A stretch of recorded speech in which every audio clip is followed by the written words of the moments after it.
Hello, I'm Grant Gershon, the Kiki and David Gindler Artistic Director of the LA Master Chorale, And I'm Jenny Wong, the Associate Conductor of the LA Master Chorale. and welcome to Offstage with the LA Master Chorale, where we are joined today by the one and only Peter Sellars. Yes, I Peter, am. hello. Yes, hello. I am temporary help with the Master Chorale. Well, first off, Peter, why don't you tell us where you are right now and what a typical day is like for you during this time? Oh my goodness. I'm in Culver City, and typical means taking a long walk early morning and then being very quiet for the entire rest of the day, except for the 19 hours on the phone and the 45 Zoom calls. And my hope is to just be very quiet, because I think the message of the virus is stop. And the message of the virus is stop and be quiet and listen, because we were all crazy busy and running like mad and forgetting to breathe and forgetting to look and forgetting to listen and forgetting to consider and forgetting to ask ourselves really deeper questions about so many things we had accepted to do, like build more prisons instead of hospitals and schools. And now this virus, which is our teacher, is pointing out that we made some choices that were not very helpful. And the virus is asking us to take care of each other, to remember how to take care of each other, to remember that everybody's equal, that the virus does not respect borders or neighborhoods, but that really it is life and death. And we've been living on the death side. And it's time to live way better and way differently and more thoughtfully and mindfully. And in order to notice how you're living, you have to get quiet. And there has to be something that makes you actually stop. So I'm treating the assignment as stopping. And I'm able to read, which is beautiful and like in ways that were never possible. And I'm also just not having to make fast decisions, which is what I normally have to do in most of my life, and just take the time, just really take the time. And I'm hoping that if I'm quiet enough, long enough, I will understand what the next things I'm called to do are in my life. Peter, I know that when you talked to Mark Swed a little while back, you talked about some of these things about what we can learn not to do anymore, and what we can focus on and learn to do going forward. I mean, obviously, reinventing how the arts, are part of everything, I think is really important. One of the biggest crises in human history occurred, 7 or 8 weeks ago, and immediately the first thing that happened is all artists are out of work. And you go, what? Clearly, when things get bad, they don't need art. You go, what? Really? And that idea that still is in this crazy puritanical society, that art is somehow the extra, the luxury item, the add-on. And meanwhile, of course, the huge pressure politically and financially to get everything back to work and go back to normal, which would just be a crime.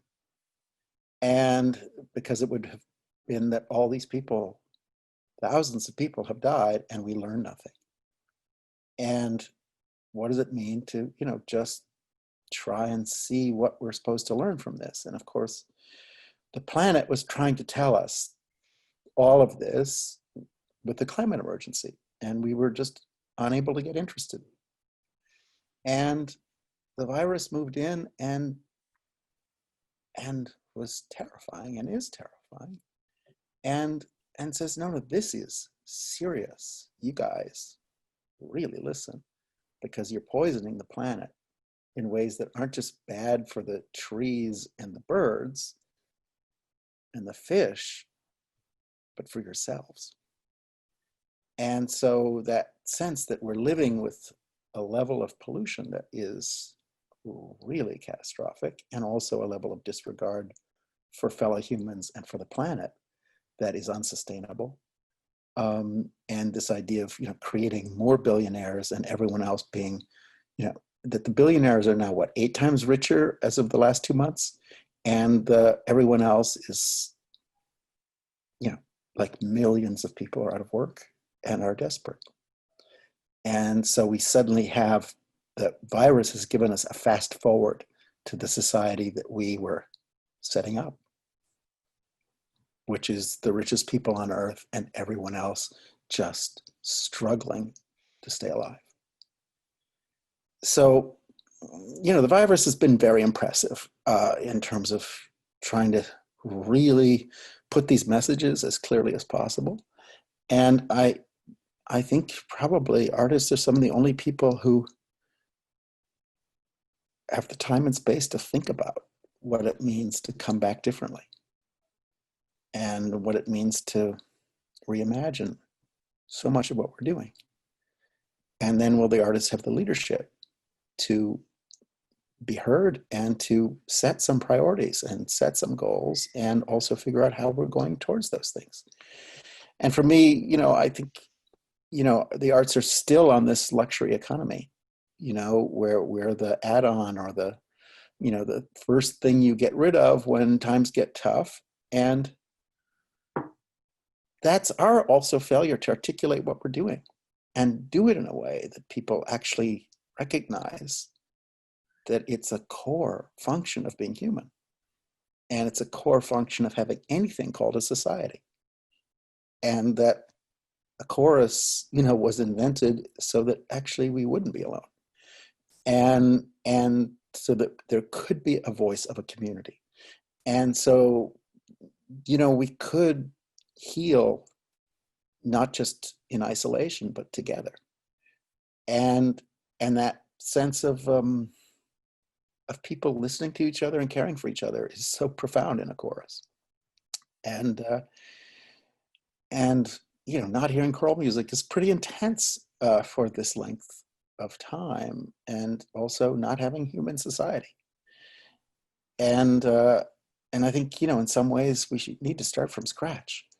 And yes, in some ways, it's super fun to be on 100 Zoom meetings a day, but and of course, a younger generation, has grown up, looking at 3 screens at a time and having no problem, and like, that's no big deal. But I think this idea of how are we connected and how do we connect? Those are real questions. And for me, theater and live music are about shared space and shared time and shared lives. And everything we have is actually because people sharing it with us. And everything we don't have is because we haven't figured out how to share it. And so to me, that example that the arts represent of people sharing is, a really profound experience, and people getting really good at sharing across time and deepening the practice. So a little bit, that's kind of what's on my mind, and it